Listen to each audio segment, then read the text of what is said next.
everybody. Hope you've had a lovely Christmas. And you're all chilling out, waiting for New Year. So, this is episode 3 of Caught on Camera. Those of you that come to me regularly know that last May I put my bungalow on the market, and by the end of June, I had an offer and it was sold. It took a long time, the process took a long time. And during that time, I was looking and looking and looking for a house and everything that, because it was taking so long to sell my bungalow, everything just kept going. And it was so stressful. And they do say, don't they, that moving house is the most stressful thing. So I looked and I looked and I looked and I looked. And people really close to me were saying, the universe it knows that you're looking and then the right house will be brought to you. But I was beginning to doubt. Now, this is me. I do this work every day because it was personal. I was thinking, oh my goodness, what am I going to do? I've sold my house and I've got nowhere to go. Me and my son and my husband and the dog and the cat. So, anyway, I started looking and they went. And I started looking and they went. And I was thinking, I just do not know what's going to happen. And we were getting close to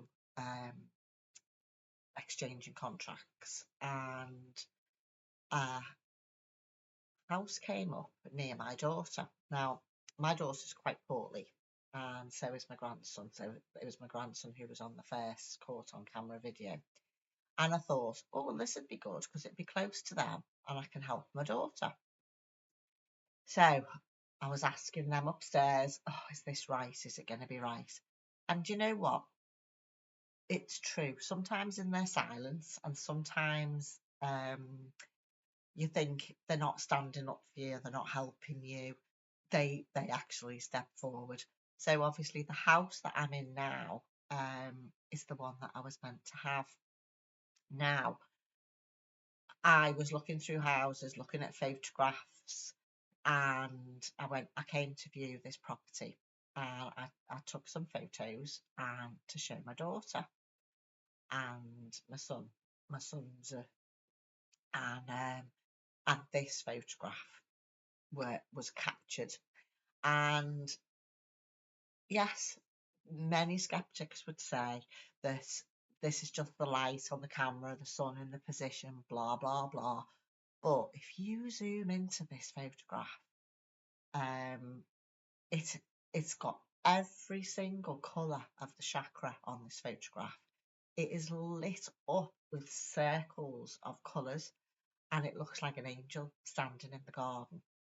Another thing that concerned me was I absolutely love my garden, and when I was searching, this was one of the things that I really wanted to have a nice garden.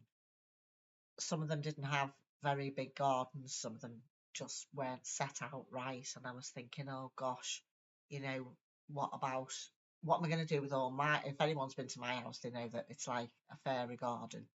And I was thinking, is this the right house? Will the energy fit me? Will it feel like home? And with gardens being one of my great loves, um, sadly many people don't tend them these days. I wanted something a little bit low maintenance, but it needed to feel like sanctuary. Now, something very special to me are roses. So my grandfather had the biggest rose garden.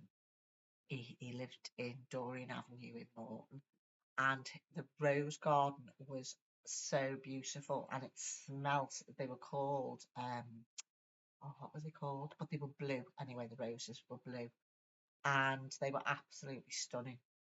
And these roses always remind me of um, people I've lost, my mum, my dad, my upbringing with my granddad's garden.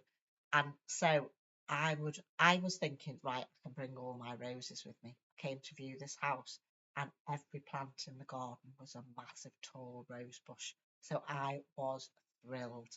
And I was thinking I could see where everything was going to go. But when I took this picture, obviously, I I didn't see with the naked eye what I could see on this photograph. So the photograph, as I say, is stunning. You can see every different colour in this angelic image. And to me, it gave me this absolute relief that this was the right house. And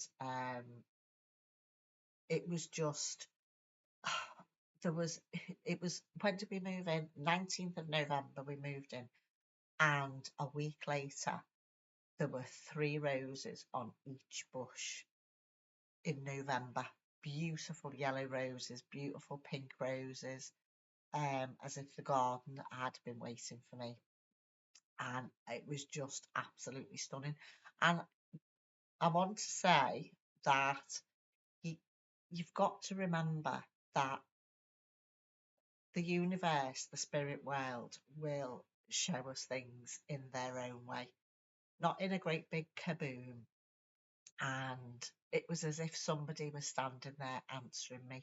It felt like everybody I'd spoke to in spirit, my mum, my dad, my grandfather, my spirit guides had answered me. Yes, Lynn, this is your home. You'll be happy here. Yeah, okay. So I hope you love this photograph, because it is a very special one.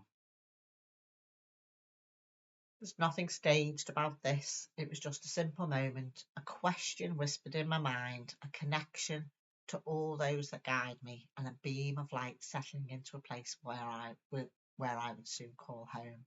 If you're watching this today, maybe this is your message too. When you ask for guidance, it comes. When you ask for signs, they appear. And when something is meant for you, the universe will always find a way to bring it to you.